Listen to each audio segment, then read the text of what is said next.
Past perfect का आज ही हमारा पार्ट नंबर 2 है, जिसमें कि हम बिफोर और आफ्टर का यूज सीखेंगे। और एग्जामिनेशन के अंदर पास्ट परफेक्ट आपको स्वतंत्र रूप से नहीं पूछा जाता, यानी कि सेपरेटली नहीं पूछा जाता, बिफोर और आफ्टर के यूज के साथ पूछा जाता है। और बिफोर और आफ्टर का जो यूज है, कैसे हम इसका हिंदी बनाएंगे और कैसे इस तरह के सेंटेंसेस का इंग्लिश बनाएंगे, इसको हिंदी से इंग्लिश और इंग्लिश से हिंदी बनाने में बहुत ज्यादा प्रॉब्लम होती है।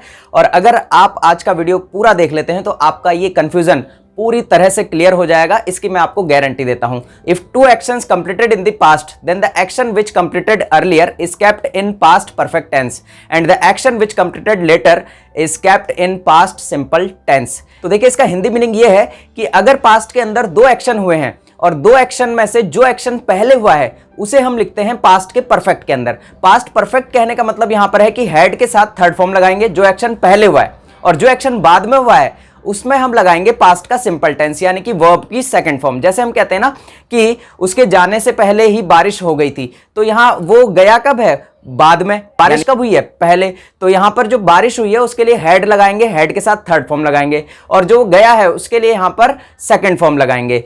डॉक्टर के आने से पहले पेशेंट जो है वो मर चुका था, तो डॉक्टर के आने से पहले, तो डॉक्टर कब आया है? बाद में। पेशेंट की जो डेथ हुई है वो कब हो गई है? पहले। तो पेशेंट की जो डेथ हुई है उसे हम रखेंगे पास्ट के परफेक्ट में, और डॉक्टर के आने का जो काम है उसे किस में रखेंगे? पास्ट के सिंपल में। कुछ सेंटेंसेस के थ्रू आपको और अच्छे से क्लैरिटी आ जाएगी। देखिए, बोर्ड पर चलते हैं।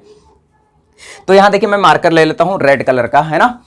यहां देखिए, बिफोर और आफ्टर, ये दो शब्द आपको आते हैं हिंदी के अंदर। बिफोर का मतलब होता है पहले, आफ्टर का मतलब होता है बाद में। इसमें बिल्कुल भी आपको कंफ्यूजन नहीं होना चाहिए। यहां पर देखिए, अगर हिंदी के सेंटेंसेस के अंदर पहले आ रहा है तो इंग्लिश में आपको बिफोर यूज लेना है। अगर हिंदी के सेंटेंस के अंदर बाद शब्द आ रहा है तो आपको आफ्टर का यूज लेना है। दो बातें क्लियर हो गई।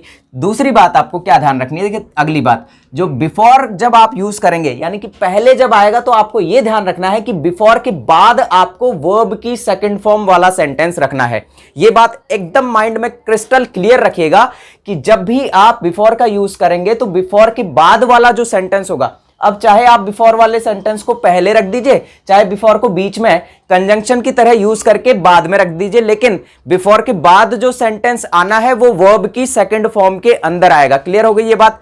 दूसरी बात, जब आप आफ्टर का यूज कर रहे हैं, यानी कि सेंटेंस के अंदर बाद शब्द आ रहा है, तब आप आफ्टर के बाद हैड के साथ थर्ड फॉर्म रखेंगे। यानी कि हैड के साथ थर्ड फॉर्म रखने का मतलब यह है, चाहे आप आफ्टर को शुरुआत में लिखें तो उसके बाद आपको पास्ट का परफेक्ट वाला जो सेंटेंस है उसे रखना है। अगर आप आफ्टर को बीच में लिख रहे हैं तो आपको हैड के साथ थर्ड फॉर्म, यानी कि पास्ट के परफेक्ट वाले सेंटेंस को उस आफ्टर के बाद में लिखना है। कुल मिलाकर बात यह है कि जब बिफोर का यूज होगा तो बिफोर के साथ कौन सा सेंटेंस जुड़कर आएगा? वर्ब की सेकंड फॉर्म वाला। जब आफ्टर का यूज होगा तो आफ्टर के साथ कौन सा सेंटेंस जुड़कर आएगा? हैड प्लस थर्ड फॉर्म का, यानी कि पास्ट के परफेक्ट का सेंटेंस यहां पर जुड़कर आएगा।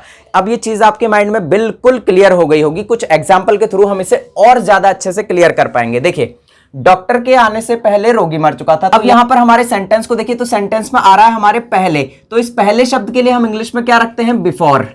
इसे हमने बीच में रख लिया एक बार। अब हमें पता है कि बिफोर के बाद हम कौन सा सेंटेंस जोड़ते हैं? वर्ब की सेकंड फॉर्म वाला। कौन सा सेंटेंस जोड़ते हैं? वर्ब की सेकंड फॉर्म वाला। और वर्ब की सेकंड फॉर्म वाला सेंटेंस वो होता है जो काम बाद में हुआ हो। ये चीज आपको क्लियर है ना? जो काम बाद में हुआ है वो कौन सा आएगा? वर्ब की सेकंड फॉर्म में। क्लियर है? जो पहले हुआ है वो हैड के साथ थर्ड फॉर्म में रखा जाएगा। तो इसमें से देख लेते हैं पूरे सेंटेंस को पढ़ के कि कौन सा काम बाद में हुआ है। तो डॉक्टर के आने से पहले रोगी मर चुका था, तो मतलब डॉक्टर कब आया है? बाद में। तो डॉक्टर के आने का काम कब हुआ है? बाद में हुआ है। ठीक है, तो बाद में हुआ है, तो यहां पर हम बिफोर द डॉक्टर केम, और दूसरा वाला सेंटेंस हमारा अपने आप ही किस में आ गया? हैड के साथ थर्ड फॉर्म में, यानी कि द पेशेंट हैड डायड। ठीक है, क्लियर हो गई बात। अब थोड़ा सा हम इसे सही कर लेते हैं क्योंकि जगह थोड़ी सी कम है। ठीक है, तो अब हम पूरा लिखेंगे तो इसे the patient had died before the doctor came. Before the doctor came, यानी कि डॉक्टर आया है बाद में और उससे पहले ही रोगी क्या है? मर चुका था। उसके जाने से पहले मैं आ गया था। दोबारा से हमारे पास शब्द क्या आया है? पहले। अब चाहे तो आप इसे बीच में रख लीजिए, चाहे स्टार्टिंग में रख लीजिए। चलिए एक बार हम इसे स्टार्टिंग में रखकर भी देख लेते हैं ताकि दोनों तरह के सेंटेंसेस आपको आ जाएंगे।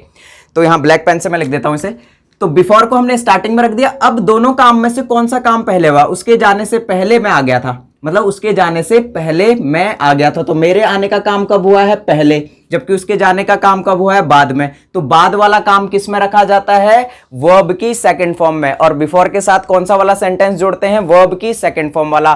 तो बाद वाला काम कौन सा हुआ है? उसके जाने का, बिफोर ही। अब जाने को बोलते हैं हम गो, वेंट और गॉन। तो यहां क्या आ जाएगा? Second form went. Before he went, दूसरा सेंटेंस अपने आप ही क्या हो गया? I had come. यहां कम क्यों लगाया? क्योंकि कम का थर्ड फॉर्म भी क्या होता है? कम ही होता है। कम, केम और कम। क्लियर हो गई बात ये? अगला सेंटेंस देखिए।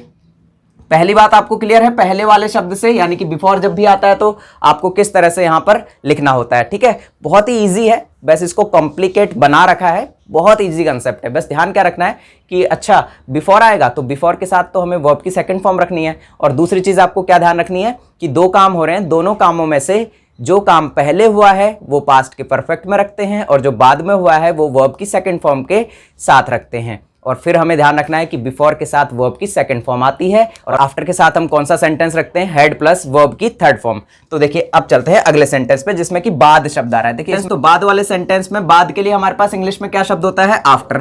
तो यहां आफ्टर को हम रख लेते हैं एक बार बीच में, और हमें पता है कि आफ्टर के साथ हैड प्लस थर्ड फॉर्म लगाई जाएगी। और हैड प्लस थर्ड फॉर्म लगाने का मतलब है जो काम पहले हुआ है। ध्यान रखिएगा। अब देखिएगा, उसके जाने के बाद मैं आया, तो बाद में कौन आया है? मैं तो बाद में आया हूं। तो पहले कौन सा काम हुआ है? उसके जाने का। तो उसके जाने का तो ही had gone, after he had gone. अब ये जो दूसरा सेंटेंस बचा हुआ है इसे कहां लगा देंगे? स्टार्टिंग में।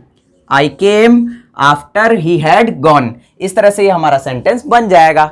बहुत ईजी है, बहुत सारे आपको इसके एग्जाम्पल करने हैं, और आप हमारे टेलीग्राम चैनल पर जुड़ जाइए, वहां पर आपको इसके नोट्स भी मिल जाएंगे बहुत अच्छे से। फिल्म शुरू होने के बाद मैं सिनेमा हॉल पहुंचा।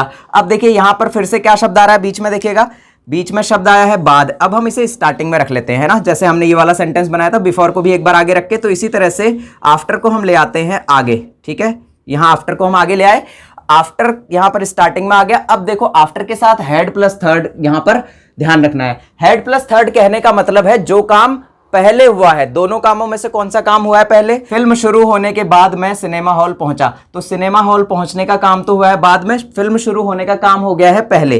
तो आफ्टर द मूवी, तो मूवी शुरू होने का काम तो पहले ही हो चुका है। After the movie had started, और यहां कॉमा लगाकर हम दूसरा सेंटेंस लिख देंगे। ठीक है, तो मेरे सिनेमा हॉल पहुंचने का काम बाद में हुआ है, तो इसके लिए हम क्या लिखेंगे? आई रीच्ड, सेकंड फॉर्म लगाएंगे रीच का, पहुंचने का, रीच दी सिनेमा हॉल। दो सेंटेंसेस आपको कमेंट बॉक्स में लिखने हैं कि पुलिस के आने से पहले चोर भाग गए थे और उसके जाने के बाद मैंने कपड़े धोए। तो ये दो सेंटेंसेस का इंग्लिश आपको कमेंट बॉक्स में बनाकर लिखना है। उम्मीद करता हूं कि बिफोर और आफ्टर का यूज आपको क्लियर हो गया होगा, और इसी तरह से ये आपके एग्जामिनेशन में पूछा जाता है। एग्जामिनेशन में किस तरह से पूछा जाता है ये बात हम आगे आने वाले वीडियो में करेंगे। इसकी एक एक्सरसाइज लेंगे पूरी कंप्लीट, उस पर हम इसकी पूरी डिटेल से यहां पर चर्चा करेंगे। ठीक है, तो आज के वीडियो के लिए इतना ही। Thanks a lot for watching this video. अगर आप चैनल पर आज पहली बार आए तो चैनल को सब्सक्राइब जरूर कर लीजिएगा, क्योंकि ये हमारी पूरी एक टेंसेस की सीरीज चल रही है। इसके बाद हमारा पूरा जो कंप्लीट ग्रामर है वो भी चलने वाला है, तो इसीलिए चैनल को छोड़कर बिल्कुल मत जाइएगा, बने रहिएगा। आपको काफी कुछ यहाँ पर सीखने को मिलेगा, और एग्जामिनेशन के अंदर आप अच्छे से अच्छे मार्क्स यहाँ पर लेकर आ पाएंगे। मैं हर एक चीज यहाँ पर डिटेल में आपको करवाऊंगा। अगर आप कोई टॉपिक पर्टिकुलर पढ़ना चाहते हैं तो भी आप कमेंट बॉक्स में लिख सकते हैं कि आपको कोई टॉपिक पढ़ना है, तो उसके ऊपर भी हम पूरी डिटेल से बात कर लेंगे। कोई भी यहाँ पर प्रॉब्लम अगर आपको आती है इंग्लिश से रिलेटेड, तो आप कमेंट बॉक्स में लिखकर अपनी प्रॉब्लम बता सकते हैं। Thanks a lot for watching this video again.